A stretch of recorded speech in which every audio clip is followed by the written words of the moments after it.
मी तुम्हाला सांगतो, ह्या परीक्षेचा मला मिळालेला एक उत्तम रिझल्ट म्हणून मी तुम्हाला सांगतो, एक उदाहरण म्हणून सांगतो. असं असंख्य ठिकाणी मला पाहायला मिळालं.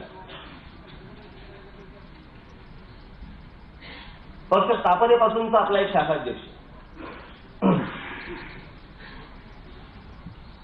शिक्षण दुसरी,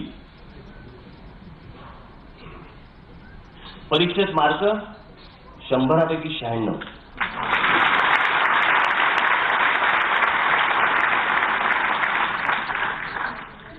जेव्हा समोर आला मी विचारलं, म्हटलं काय रे, म्हटलं तू दुसरी पास? तो बोला हो. लहान असताना माझे आई वडील गेले, त्याच्यामुळे कुटुंबाची जबाबदारी माझ्यावरती आली. भावाला आणि बहिणीला शिकवता शिकवता माझं शिक्षण राहून गेलं. इच्छा होती पण वेळ नाही मिळाला, आणि बाकीच्या गोष्टी इतक्या होत्या की त्याच्यामध्ये मला शिक्षण घेता नाही आलं. इच्छा आहे. आता मला सांगा, जर समजा ह्या अशा प्रकारची जर परीक्षा मी घेतली नसती तर त्याच्याकडे बघण्याचा दृष्टिकोन सर्वांचा काय राहिला असता? दुसरी पास. म्हणून मी आपल्याला पहिल्यांदा जेव्हा हे सगळं चालू होतं परीक्षांचं, ते परीक्षांचं चालू असताना मी तेव्हा पण आपल्याला तेच सांगितलं होतं की परीक्षा हा एक निकष, त्यातल्या एका निकषापैकी एक निकष आहे. परंतु असे अनेक लोक आहेत की उत्तम काम आहे, अप्रतिम त्या मतदारसंघामध्ये काम आहे, लोकांशी संपर्क आहे, मार्क कमी आहेत. कसं टाळणार? परंतु माझी जी इच्छा होती, म्हणजे या सगळ्या संपूर्ण प्रोसेस मागची माझी जी इच्छा होती की हे आपण पुढे चाललो आहोत, आपण महानगरपालिकेची निवडणूक लढवतो, आपल्याला महानगरपालिका कळली पाहिजे, त्यासाठी ही पुस्तकं वाचली पाहिजेत. आणि ही जर समजा नुकतंच जर मी तुम्हाला पुस्तक दिलं असतं तर तुम्ही आपलं एक फरक काहीतरी केलं असतं आणि ते घरात ठेवून दिलं. याच्या पलीकडे तुम्ही ते वाचलंही नसतं. ते तुम्ही वाचावं, तुम्हाला या गोष्टी समजाव्या, याच्यासाठी म्हणून मला परीक्षा ही गोष्ट घ्यावी लागली. ज्यातनं तुमच्यातलेही अनेक गुण या संपूर्ण प्रक्रियेमध्ये मला दिसले. मला आलेले अनुभव पण वेगवेगळे होते. तुम्हाला भेटतानाही मला खूप आनंद होत होता. अनेकांनी मला सांगितलं की आम्हाला तुम्हाला जवळून भेटता आलं. खरं तर मला तुम्हाला जवळून भेटता आलं. आणि या सगळ्या परिस्थितीतनं वाट काढत काढत काढत काढत आज मी या इथपर्यंत आलेलो आहे. कदाचित उद्या किंवा कदाचित परवा मी आपली यादी जाहीर करणार आहे. ही यादी जाहीर केल्यावरती मी समजू शकतो. काल परवा दिवशी आता हा फक्त भाग विनोदाने घ्या, गांभीर्याने घेण्यासारखं नाही.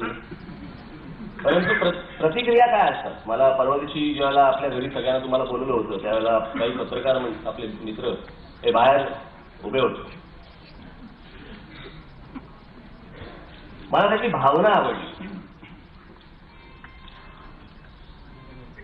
आणि त्याला एका पत्रकार मित्रांनी आमच्या प्रश्न विचारला. त्याला सहज फिरता फिरता फिरता फिरता एक प्रश्न विचारला, काय रे, समजा तुला तिकीट नाही मिळालं तर? हे विनोदाने घ्या. समजा तुला तिकीट नाही मिळालं तर तुला रात्री ना खूप दारू पिणार, वाईट वाटून खूप टाईट होईपर्यंत दारू पिणार, दुसऱ्या दिवशी सकाळी उठणार आणि पक्षाच्या कामाला लागणार.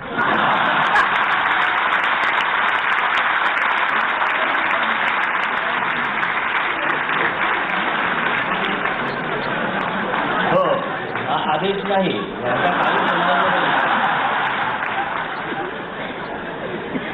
महिलांना हा ऑप्शन नाहीये फार.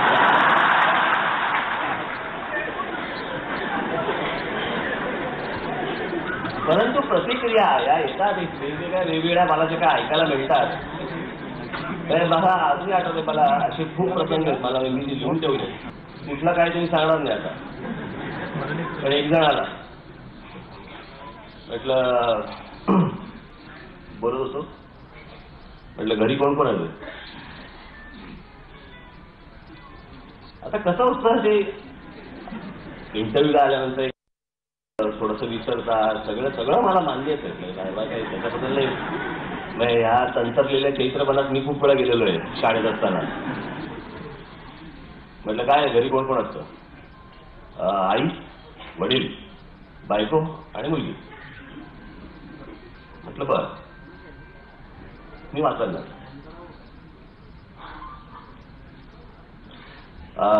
सॉरी सर, वडील 7 महिन्यापूर्वीच गेले.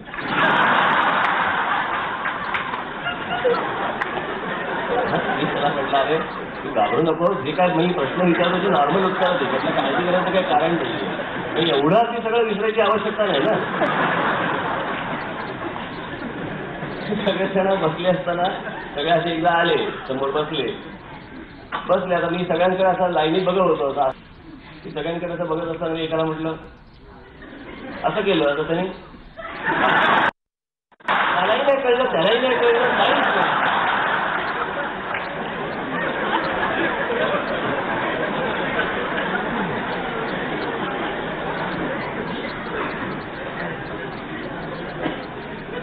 एक एक मी तुम्हाला सांगतो ना, मी हे सगळं खूप गोष्टी आहेत मला सांगता पण येणार नाही.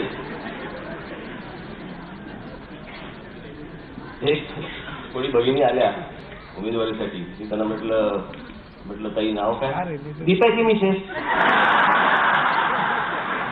आता दीप्या पण पंडित जवाहरलाल नेहरू कोण दीप्या?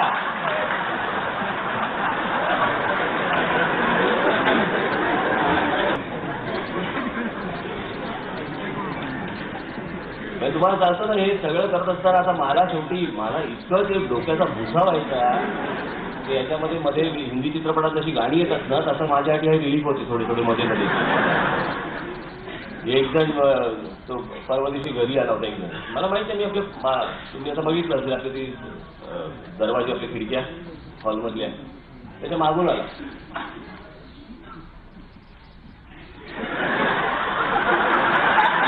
म्हटलं काय झालं? हा केस आतमध्ये आला.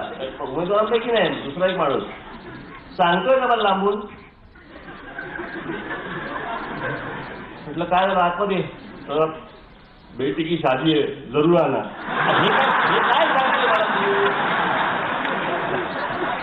ही काही स्टाईल आहे का बेटीच्या लग्नाची? मला वाटलं आला लागली, सडीपाली लागली का, झाड लागली का, काय झालं?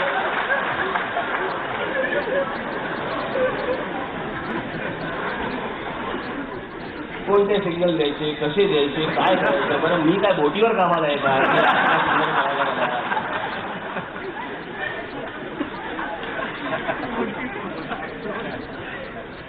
पण या अशा सगळ्या प्रक्रियेमध्ये मी तुम्हाला अनेकदा बोलवलं, अनेकदा सांगितलं. तुम्हाला असं वाटलं की आज जाहीर होणार, आज जाहीर होणार, आज आपल्याला सांगणार, आज आपल्याला सांगणार. परवा दिवशीनं त्या बैठकीचे मेसेज पाठवले.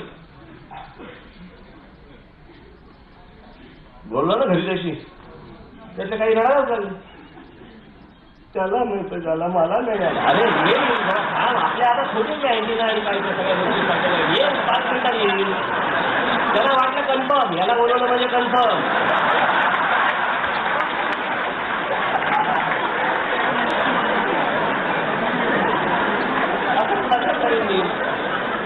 बरं उमेदवार जाहीर करायला का मी काय SMS पाठवणार का? तुला उमेदवार मिळाली, येऊन भेटून जा.